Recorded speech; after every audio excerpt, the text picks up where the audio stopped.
लखनऊ में वक्फ बिल संशोधन के विरोध में मुहिम तेज हो गई है।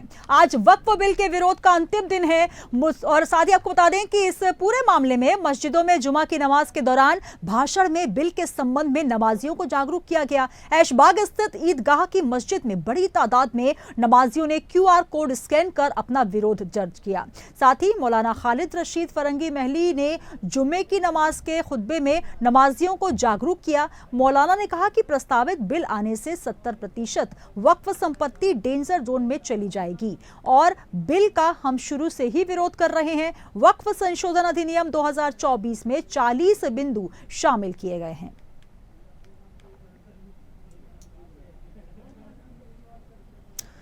और तमाम जानकारी के लिए हमारे साथ लखनऊ संवाददाता राशिद सिद्दीकी जुड़ चुके हैं। राशिद, जिस तरीके से देखा जा रहा है ये QR कोड जो कि नजर आ रहा है, कहीं कहीं जगह पर हम देख रहे हैं कि वक्फ बिल पर QR कोड से कैंपेनिंग चलाई जा रही है, जहां पर हिंदू इसके समर्थन में QR कोड चला रहे हैं तो वहीं मुस्लिम समुदाय के लोग इसके विरोध में कर रहे हैं। तो कहीं ना कहीं अपने अपने तरीके से विरोध और समर्थन चल रहा है वक्फ संशोधन अधिनियम 2024 को लेकर।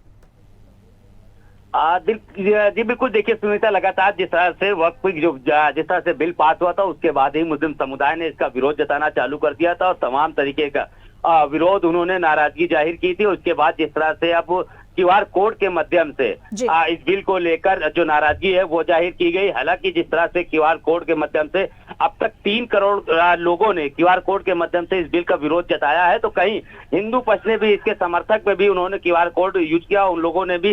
हालांकि ये पूरा जो मामला है कहीं ना कहीं जिस तरह से वक्फ की जो जमीन है उसको सरकार अपने कब्जे में लेना चाहती है, इस बात को लेकर आज मौलाना फरंगी महली ने भी आज मस्जिद में एक ऐलान भी किया था। उन्होंने स्पष्ट तरीके से सभी को वहां पर समझाया कि इसके क्या क्या नुकसान है। तो इन सभी चीजों को लेकर हालांकि देखा जा रहा है कि जिस तरह से प्रधानमंत्री ने अपने एक भाषण दिया था, उन्होंने कहा था नहीं अभी, हालांकि ये बिल हम नहीं ला रहे हैं अभी जो, लेकिन उसके बाद भी लगातार इसका जो विरोध है वो देखने को मिल रहा है।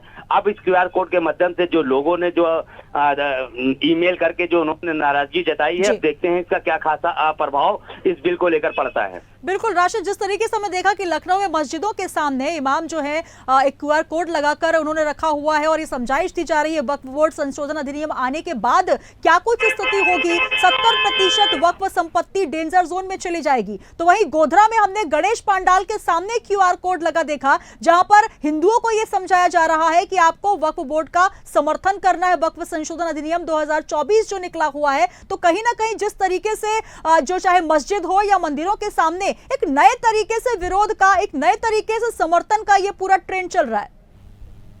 जी बिल्कुल, देखिए जिस तरह से देखिए ये बिल जो आया था वो कहीं ना कहीं से जो मुस्लिम समुदाय है उनका साफ तौर पर उनका ये मानना था कि ये बिल कहीं ना कहीं जो मुस्लिम समुदाय के लिए, उनके लिए खतरनाक साबित होगा। हालांकि ये ऐसा है भी, रीजन ये है ना, वक्फ की अगर हम बात करें तो वक्फ की जमीन वो होती है जिसके पास जो लोग पहले के लोग होते थे उनके पास काफी संपत्तियां होती थी। वो जमीन वो बेवाओं और यतीम बच्चों के हक के लिए वो जमीन वो दान करते थे। तो उसमें मदरसा है या मस्जिद है, लेकिन राशिद दिक्कत यहाँ तक नहीं थी, लेकिन जो अनियमितताएं सामने आई है उसके बाद ट्रांसपेरेंसी की बात आ रही है और उसमें 40 बिंदुओं को शामिल किया गया है, जहां पर एक ट्रांसपेरेंसी सरकार चाहती है कि कहीं ना कहीं जिस तरीके से जो अनियमितता देखी गई है वो उजागर हो सके।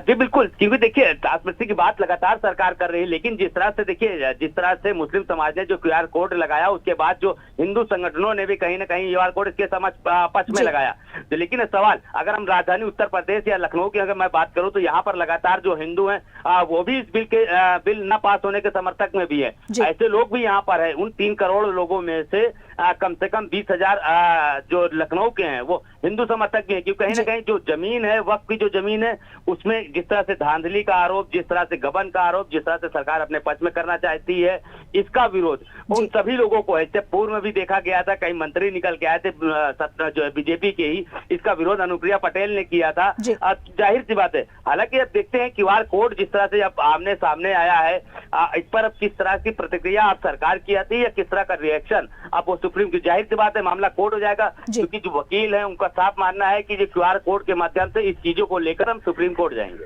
तो बिल्कुल पर्सनल लॉ बोर्ड ने क्यूआर कोड जारी किया है बाकायदा। इसमें आप क्यूआर कोड के माध्यम से आपत्ति दर्ज करा सकते हैं और ये तस्वीरें आपको दिखा रहे हैं जहां पर क्यूआर कोड भी साफ तौर पर नजर आ रहा है। बहुत शुक्रिया राशिद हमारे साथ जुड़ने के लिए।